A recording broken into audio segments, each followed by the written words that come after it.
Hey guys, welcome back to my channel. I thought in today's video I would share some of my top tips for being a student with IBD.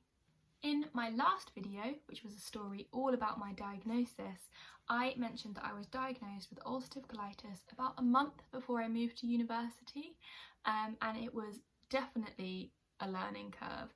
I had to move to a whole new city by myself, get familiar with a whole new bunch of flatmates, start a new course, and also navigate a new diagnosis.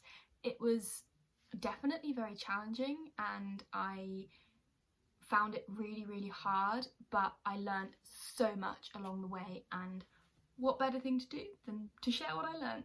I also mentioned in a different video that I'm currently studying for a master's degree, so I have now done this process twice. I did 3 years of an undergraduate degree at one university and then I moved to a different university in September. So I've now been through the registering as a chronically ill student at a university twice.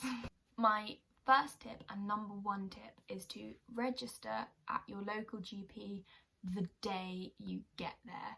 You have absolutely no idea when your next flare-up is going to be, so just get registered, and then if you do unfortunately have a flare-up, you have somewhere that you can go really easily without then having to go through all of the admin of registering whilst you're feeling rubbish. What I learned for this time round in September is to Google your local hospital before you go and see which hospitals your GP is connected to or where you are likely to be referred to if you need a referral.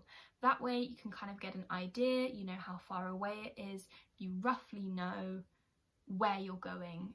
It obviously doesn't prepare you for the whole unknown because you've never been there before, but it just gives you a sense of familiarity about where you might be going.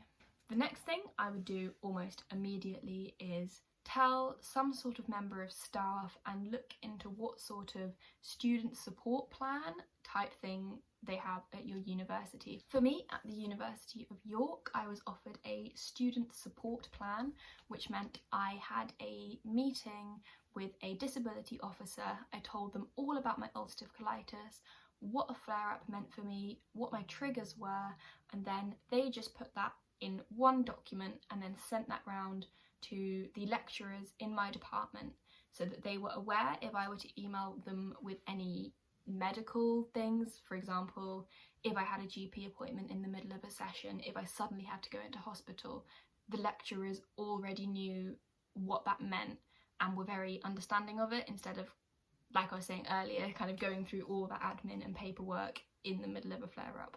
This is also a really good idea just to get familiar with talking about your illness. It can be really scary to open up with new flatmates about what you're going through, and there's absolutely no pressure to do that straight away.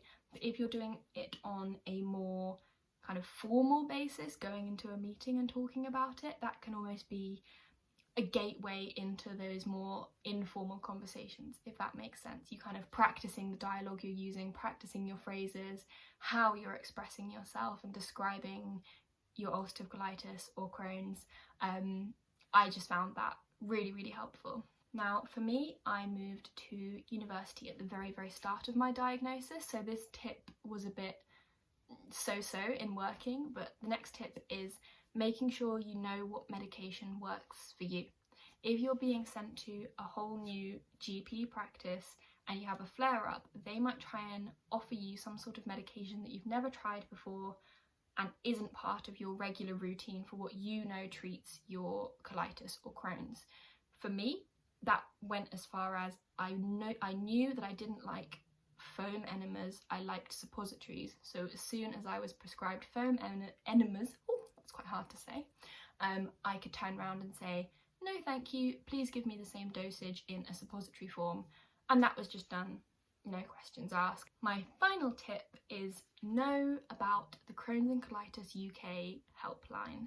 This saved me in my second year.